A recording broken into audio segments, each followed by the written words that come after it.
السلام عليكم أصدقائي، شلونكم حبايب قلبي؟ إن شاء الله تكونون بخير وأهلا وسهلا بيكم معايا مع جوجو. كل الهلا بيكم. اليوم بقناتي راح نقدم وإن شاء الله وصفة كلش سهلة وبسيطة للبنات اللي ما يعرفون يسوون كبة. تعالوا فوتوا الفيديو وشوفوا شلون راح نسوي كبة بمكونات كلش سهلة وبسيطة وبطريقة ما أحكي لكم. صدقوني راح تعتمدون الكبة من أول طبخة. يعني شلون؟ يعني راح أخليكم دائما تسوون كبة بدون ما تخافون وبدون ما إنه توسوسون إنه تخرب معاكم الكبة. فتعالوا اليوم نسويها على طريقتي ونقول بسم الله. راح نحتاج كمية من اللحم. هنا عندي تقريبا نص كيلو من اللحم، وراح أضيف معاهم معلقة من الدهن. أكيد هاي المعلقة من الدهن تكون أساسية، يعني لا تستغنون عنها. وديروا بالكم تضيفون زيت بدال الدهن، خليكم على معلقة الدهن. واخلطوا المكونات كل زين مع بعض، وضيفوا معاها أكيد تعرفون كلكم تسوون الحشية، احنا نسميها حشية مو أو الحشوة. أضيفوا معاها شوية فلفل أسود مع ملح ومع بصل وخلاص. يعني تضيفوا بصل وكرفس وتجهز عندكم الخليط كل زين. خلوها تنشف من الماي، يعني أي سوائل ما يكون يظل بيه. بس والله بنات جهزت عندنا الحشوة. أكيد كلكم تعرفون تسوون الحشوة، يعني ما يحتاج إنه ندقق بيها. فراح نخليها شوية تبرد، يعني يروح منها هذه الحرارة العالية، ونخليها بالفريزر تعيش حياة سعيدة بالمجمدة أو بالفريزر. أوكي، يعني تعرفون الدنيا حارة خطية. لازم نخليها تبرد. هنا عندي اليقطين، شوفوا اليقطين أو قرع الجبل، ما أحكي لكم بهذه الوصفة تجنن. فراح أخذ منه نص الكمية لأن كلش الكمية يعني كبيرة، أو القطعة كانت كلش كبيرة، فأكيد راح أخذ نصه. وراح أفرغ منها هذه الحبوب كلها، أنظفها من الحبوب الشعيرات اللي تشوفوها. بس أهم شي يغسلوه غسلة كلش زين يعني محترمة، حتى لا تغلبكم ورا ما تقطعوها تغسلوها. لا، يعني اغسلوها بالبداية قبل لا تقطعون بها. وأكيد لا تحاولون تقشروها، خلوها هي وقشرها. فراح نحتاج هنا أعواد السلق، سيقان السلق المهم. يعني شوفوا انتوا شو سموها يعني. وراح اقطعها بالطريقة اللي قاعدين انتوا تشوفوها. مو كلش ناعمة القطع ولا كلش خشنة، يعني حتى لا تذوب عندنا بالمرق. راح نضيفه حتى للمرق اللي عندنا. اوكي. راح نحتاج اكيد بصلة واحدة صغيرونية مثل ما تشوفون، نقطعها تشك تشك تشك تشك تشك على السريع حتى نشتغل بالمرق. خلصنا هنا كل الحبشكلات اللي نحتاجها للمرق، خليناهم بصفحة. راح أحتاج إنه أعجن العجينة على السريع قبل لا يفوتني القطار ويأذن وبعدني ما مخلصة. فقلت خلي أنجز على السريع. غسلت الجريش، يعني العفو، يعني لا تغسلونه. ضيفوا له ماي يكون حار مو بارد، لا.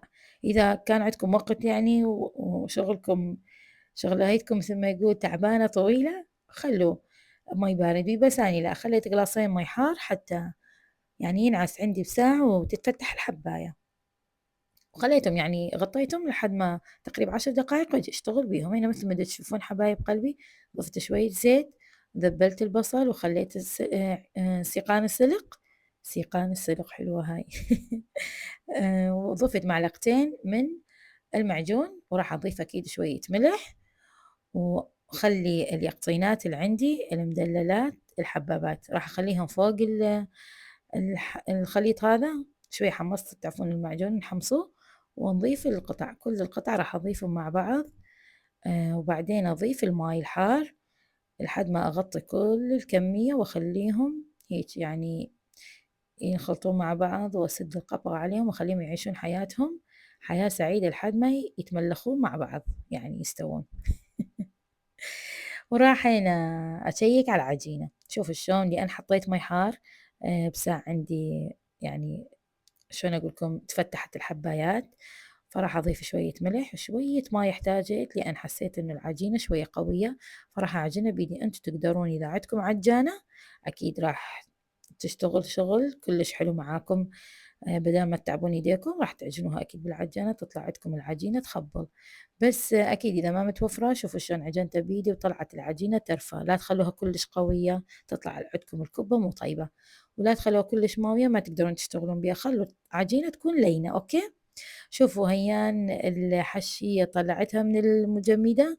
شوفوا هذا القوام اللي أنا كنت أحكي لكم عليه، أنه تضيفون معلقة الدهن راح يجمد عندكم الدهن قبل لا يجمد الخليط. أكيد يعني إنه يصير بثلج، بس إنه يتماسك حتى لا يتفلش عندكم بالحشية. يعني من تلفون الكبة أبد ما يخرب عندكم. وبس والله بنات، خلي أحكي لكم شغلة. شايفين الطحين اللي شوفتكم إياه؟ هذا الطحين للبنات اللي ما يعرفون يسوون كبة أو يلفون الكبة. يعني صدقوني هذه الطريقة، شوفوا شلون قاعدة بس هيجي أطبطب بيدي بالطحين وارجع على العجينة واشتغلها. صدقوني أي بنت ما تعرف تسوي كبة تعالي سويها بهاي الطريقة، كلش ناجحة وما تغير عليكم لا الطعم ولا القوام ولا أي شيء. بس مجرد إنه أنتوا تقدرون تلفون الكبة بطريقة كلش سهلة ومبسطة وما يحتاج لروحة للقاضي. أني بدي لكم على قصة الطحين. كنت مرة من مرات، يعني أنا دائما كنت قبل من كنت بنية قبل لا أتزوج إنه ألف الكبة بإيدي، يعني مرات أدهن إيدي بالزيت أو بالماي حسب يعني، وألف الكبة بكل سهولة تلف معايا. ما أدري شو أني تزوجت قامت الكبة ما تجي معايا مثل ما أنا أريدها، فحسيت إنه أكو خلل بالموضوع. قلت يلا خلي أخلي إيدي بالطحين، بلكي لعل وعسى تجي الكبة مثل ما أني أرغبها، ولو ما كانت تتفلش بس إنه ما بالشكل اللي أني يعني يرضيني. فحبيت إنه أغير، فخليت إيدي بالطحين. حسيت إنه لا، إنه الطحين أكيد أكيد أكيد سهل علي المهمة ما أحكي لكم شلون. فمن وقتها أني خلاص اعتمدت إنه دائما إذا أحاول أدهن إيدي بشي أدهنه بالطحين.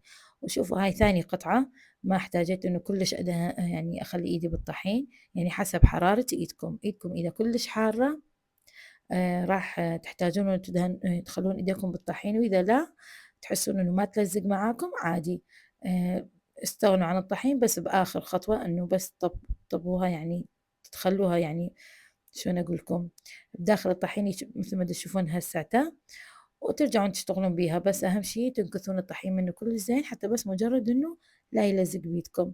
شوفوا شلون قاعدة ألف الكبة. الله يذكرها بالخير أمي ويحفظها إن شاء الله، هي اللي علمتنا على شغل الكبة. يعني شلون أقول لكم الأم مدرسة، فهي اللي علمتنا على كل الطبخ وعلى كل الشغلات الحلوة بالحياة. فإن شاء الله الله يحفظ لنا أمهاتنا أجمعين. وبس والله بنات، مثل ما تشوفون عاد أشوفكم أكثر من قطعة شلون نلف الكبة بطريقة كل سهلة. وحاولت قد ما أقدر إنه تكون الطريقة أو الفيديو موضح قدامكم شلون قاعدة ألفه.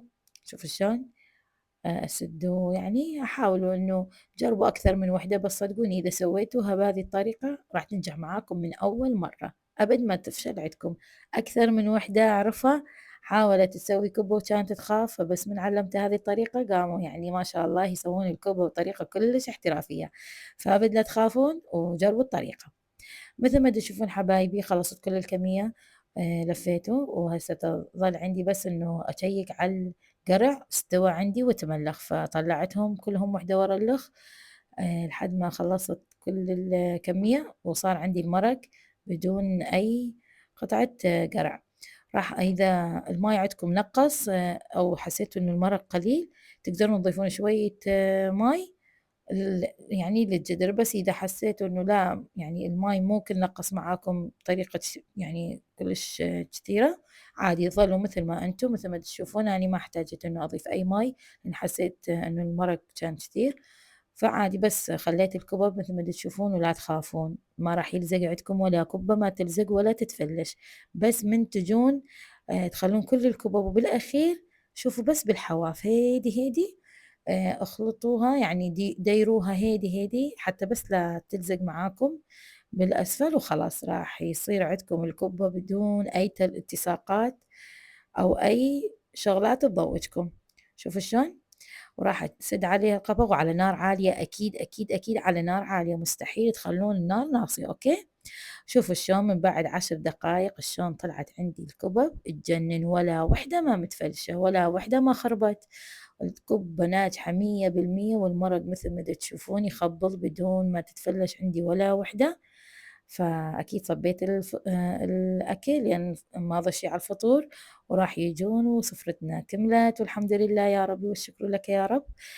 احنا من النوع اللي نحب نسوي أكلة واحدة على الفطور، ما نحب نشتت دماغنا بأكثر من وصفة. فأنتم هم مثلنا، احنا من هذا النوع، نحب ناكل أكلة واحدة بدون ما نسوي نوعين وثلاثة من الأكلات.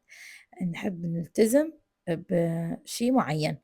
بس والله بنات مثل ما تشوفون قطعت القطعة هذه، وشوفوا شلون تخبل ورقيقة وكلش طيبة، طلع النكهة يجنن. حاولوا جربوها وإن شاء الله تحبون الطريقة. بس إذا وصلتوا لي هنا من الفيديو حبايب قلبي، إذا كنتم أول مرة تشوفون قناتي لا تنسون تشتركون بالقناة وتفعلون جرس الإشعارات حتى يصلكم كل جديد. وسووا لي لايك حلو من إيدكم وتعليق حلو حتى إن شاء الله يصير لي واهس أستمر معكم. يلا أحبكم كومو، مع السلامة، باي باي.